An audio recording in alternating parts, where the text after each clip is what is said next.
Olá pessoal, sejam todos muito bem-vindos. Eu vou fazer uma apresentação, né, como é de praxe já. Eu sou a Joelita, como vocês veem aí, eu sou fisioterapeuta e a minha área de trabalho está há muito tempo já dentro do processo do envelhecimento, apresentando para vocês, nessa primeira aula com vocês, sobre o processo do envelhecimento, a estimativa, né, o que acontece que todo mundo envelhece e o que muda com esse processo de envelhecimento para as mudanças no que a gente pode pensar em todos os aspectos, né, da sociedade, na questão da saúde, da educação, né. Bom, a pergunta que a gente faz, né, vendo essa imagem, é exatamente a pergunta que faz mais ou menos 20 anos que a gente vem perguntando aqui no Brasil, em especial. O que aconteceu? O que aconteceu que parece que todo mundo envelheceu ao mesmo tempo? Essa imagem, ela mostra o número de pessoas acima de 60 anos num ponto de ônibus, né? Isso é um fenômeno que vem acontecendo de 20 anos para cá, mas que veio numa escala muito grande, muito rápido. Parece que todo mundo tinha 20 anos e, por fim, de repente, começou a envelhecer todo mundo de uma forma rápida demais, né? Então, o que acontece, né? A pergunta que a gente tem no ar, né, que é exatamente o seguinte: uma questão. Homens e mulheres estão vivendo mais, né? Por que estão vivendo mais? Então, é o que a gente chama de multifatorial. Primeiro, a gente teve o desenvolvimento da sociedade, né? Então, a sociedade, na década de 50, era uma sociedade pautada mais na importância de dar atenção, saúde, educação para crianças. Por quê? Porque na década de 50 a gente tinha muito mais crianças e adolescentes do que idosos. E essa intervenção da sociedade, ela foi mudando porque as pessoas foram envelhecendo. Então a sociedade também muda nos aspectos que toda vez que alguém uma parcela grande da sociedade muda, a sociedade se organiza, né, de um jeito para que possa atender aquela demanda grande de uma população que ficou diferente, não é mais só criança.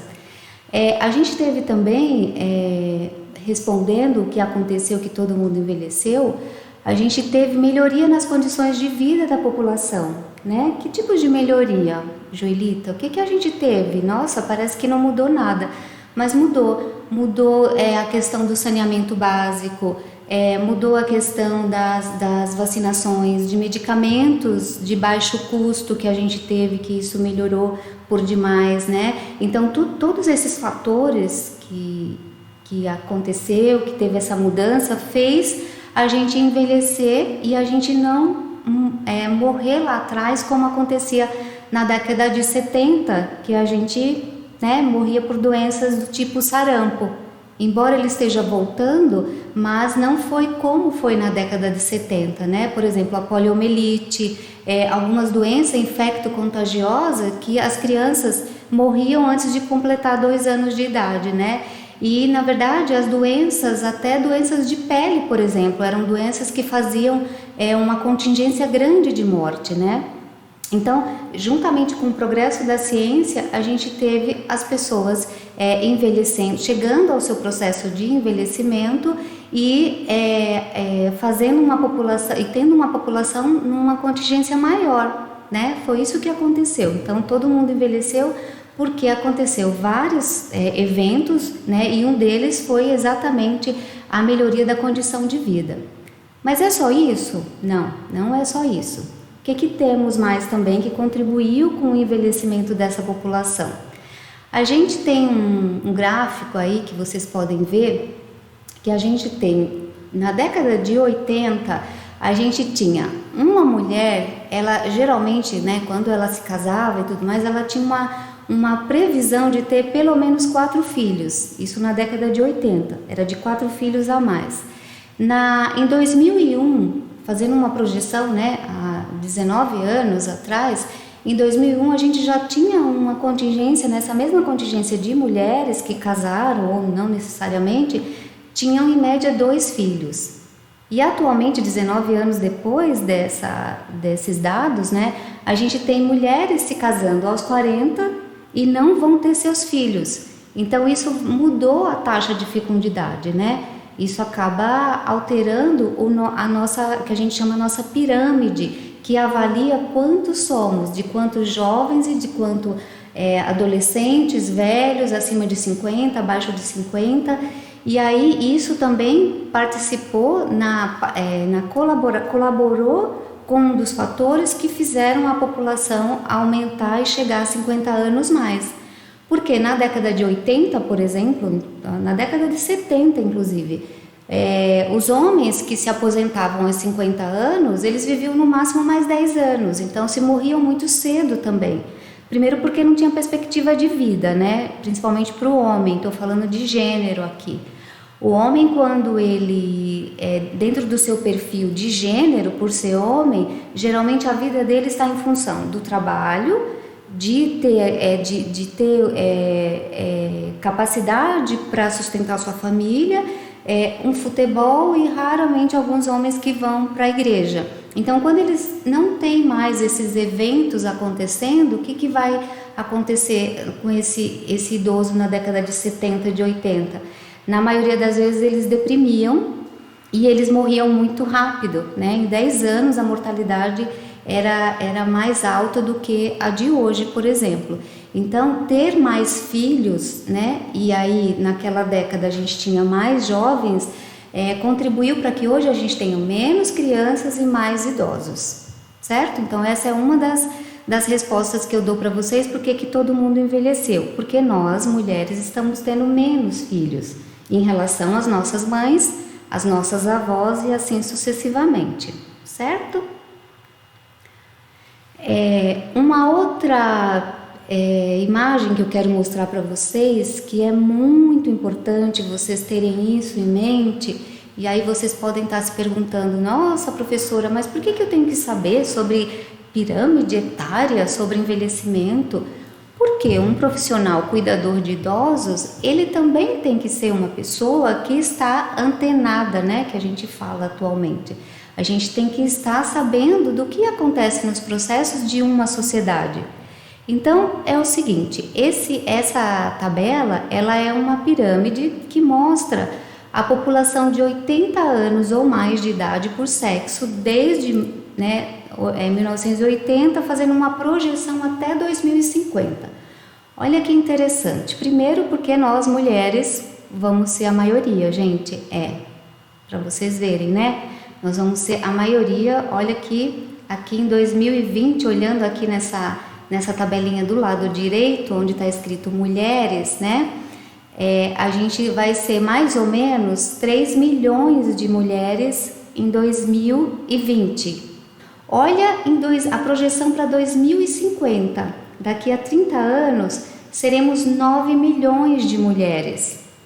Mas que interessante, por que isso, professora? Por que a gente tem mais mulheres, né? Em 1980 a gente tinha uma projeção muito próxima de homens e mulheres. Por que vai aumentando? De 1980 até 2050 a gente tem muito mais mulheres. Tem várias explicações. Uma delas é pelo fato de que as mulheres, elas estão mais inseridas na sua sociedade, no seu grupo familiar, elas vão muito mais aos serviços de saúde, elas precisam levar os seus filhos, por exemplo, para ser, antes disso, quando a gente fica mocinha, a mãe já leva a gente para ir no médico, é o primeiro momento que a gente vai. Depois a gente, quando vai ter filhos, a gente vai e leva as crianças para o processo de vacinação, a gente faz o pré-natal e a gente inclusive é multiplicador para que os homens façam os seus preventivos, porque eles acabam não fazendo. Então, teoricamente, a gente se cuida mais, né? Então, porque a gente precisa cuidar do outro, de natureza já dessa mulher, nós somos cuidadoras desde sempre. E a gente provê o cuidado. A gente provê o cuidado nosso, das crianças e dos nossos velhos que estão em casa, sejam eles avós, pais, sogro, sogra, a gente sempre está cuidando.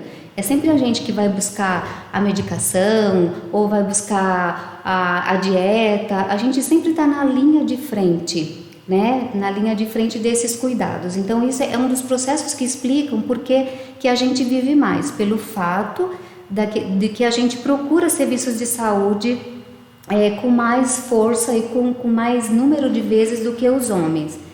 Tem explicação genética também. Dizem que nós somos mais fortes que os homens, né? Senão a gente não teria o dom de parir. Isso é o que a genética diz, mas ainda há algumas dúvidas, algumas controvérsias sobre esse assunto, porque o que a gente sabe é que os homens têm, né, força muscular mais do que nós. Mas a questão da força de genética, de sobrevivência, a gente sobrevive mais que os homens. Essa é uma explicação que a ciência dá. Então, juntando-se vários fatores, por fim a gente envelhece mesmo mais do que os homens. Tem teóricos até que dizem que a gente tem a teoria da feminização, que a gente vai ter um mundo que vai ter de fato muito mais mulheres, né? Certo? Então vamos em frente. Bom, e daí, como todo mundo envelheceu ao mesmo tempo, aqui no envelhecimento, na gerontologia, que é o estudo do envelhecimento, aqui também nós temos esse problema. Por quê?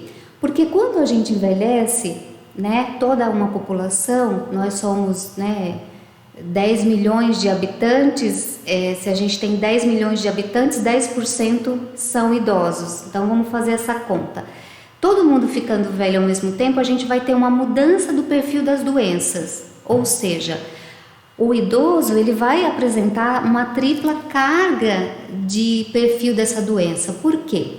Ele já apresenta a doença infecto-contagiosa que talvez ele tenha trazido lá da sua, né, da sua juventude. Depois ele tem a doença crônica, né? Por exemplo, ele tem uma doença, uma hipertensão, diabetes, e ele também, que a gente chama de tripla carga, ele também sofre com a questão da violência, que seja violência urbana, violência psicológica, que isso também interfere no processo de saúde e doença.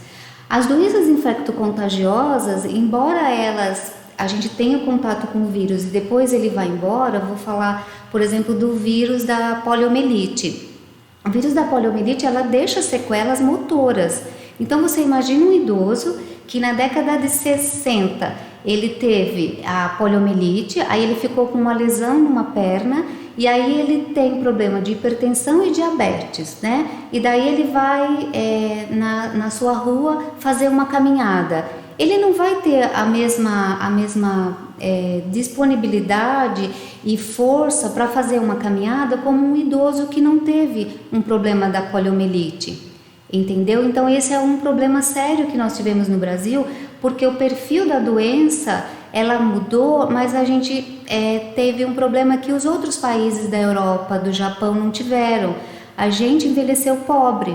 Esse é um problema muito sério, porque a gente não conseguiu ficar rico antes de envelhecer, que esse é o que todo mundo espera, né? Quando eu envelhecer eu vou estar rico, porque eu consegui trabalhar, vou juntar dinheiro e vou ter uma poupança, uma reserva. E isso não aconteceu também na população brasileira. Então, e daí o que acontece? Quanto mais velho a população, né, a população vai estar, mais necessidade de ter uma atenção especial, seja ela da parte da educação, da assistência social e da saúde, eu vou ter isso com mais intensidade, certo? E daí o que a gente pensa? Hoje já se faz estudo de quanto uma pessoa vai sobreviver quando ela nasce, por exemplo, no Brasil. E nós vamos ter as diferenças do Brasil, né? Existe um Brasil aqui, na região sudeste, no Vale do Paraíba, no estado de São Paulo. E existe um Brasil, como vocês podem ver aí, ó, no Maranhão, por exemplo. Eu vou pegar as duas pontas aí desse gráfico que a gente tem, né? Considerando as unidades da Federação Brasileira. Então, uma pessoa que nasceu em 2017, por exemplo, se ela nasce no Maranhão, ela vai ter uma expectativa de vida de viver 70,9 anos. Se ela nasce em Santa Catarina, ela vai ter quase 10 anos mais possibilidade de viver, né? Ela tem uma probabilidade de viver 79 anos. Ou seja, entre o Nordeste e o Sul do país, existe diferenças muito grandes que comprometem, inclusive, na vida da pessoa, tanto na vida de quanto ela vai viver, e também na qualidade dessa vida, né? E aí, ali no meio está o Brasil, que, né, os pesquisadores, nessa projeção, ele faz uma média. Por exemplo, no Brasil deu 76 anos, né? Se a gente for fazer uma média de todos os brasileiros, a gente nasceria em 2017 e ia viver 76 anos. E isso traz um pensamento para que todas as pessoas, gestores de saúde, da educação, da assistência social, eles precisam conhecer esse perfil dessa expectativa de vida para implantar políticas públicas, por exemplo, né? Que a gente precisa de políticas públicas para dar atenção para essa população, né? Porque em algum momento da vida a gente vai precisar de uma atenção direta ou indireta do governo, seja do governo da União, que é o governo federal, estadual ou municipal, né? A gente está vendo exatamente isso, uma necessidade de uma política para que possa ajudar as pessoas que não estão podendo trabalhar, e daí tem o governo federal distribuindo um recurso financeiro para que as pessoas possam ficar em casa, certo? Então vamos lá. Então isso aqui é só para ilustrar para vocês, né, que é interessante, que atualmente a idade média do brasileiro é 75 anos. Isso na década de 60 não acontecia, mas no século passado isso ainda acontecia, porque a gente não tinha tanta poluição, os alimentos eram alimentos que não tinham agrotóxicos, hormônios. Então no século passado a gente se livrou disso e a gente conseguiu ficar mais velho. Mas nesse novo século isso já é quase que impossível, né? Porque dificilmente a gente come um frango ou um legume ou uma verdura que não tenha propriedades que vai fazer efeito maléfico para nós, né? Então a expectativa de vida no Brasil ela vai variar muito de região e também de comportamento, de experiência comportamental, daquilo que eu como, se eu faço atividade física, se eu sou uma pessoa que frequento religião, né? Eu tenho uma religião e essa religião me traz benefícios e eu sou uma pessoa tranquila, não me estresso, né? Então isso vai me dar mais anos, não só anos de vida, mas vida aos anos, né? Isso que é o mais interessante.